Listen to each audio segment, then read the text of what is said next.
বেয়াদবের আস্তানা গৌরনদী মাটিতে হবে না ইনশাআল্লাহ। রাজপথে যে সকল নেতৃবৃন্দ রাজপথে আন্দোলন সংগ্রাম করেছে, জাতীয় রাজনীতি করেছে, আন্তর্জাতিক রাজনীতি করেছে, সেই সকল নেতৃবৃন্দ এই হাসিনা যদি থাকতো, যদি 5ই আগস্ট হতো, তাহলে আমাদের অনেক জাতীয় নেতা এই হাসিনা ফাঁসির কাছে ঝুলাইতো।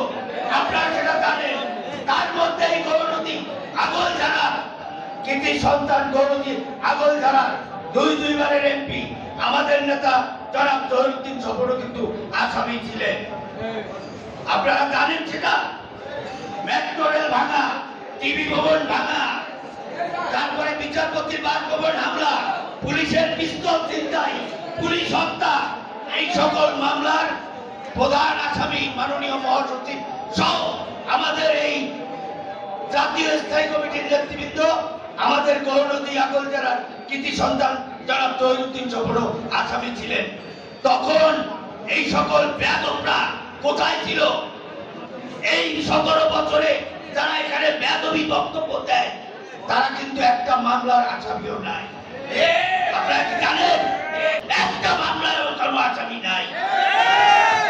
অতএব করে দিতে চাই এই গৌরনদীর মাটিতে যদি আর কখনো কোনো বেয়াদবি করে, যুবদল আপনার গান বাঁকা জবাব দেবে। সকল যুবদল প্রস্তুত আছেন তো?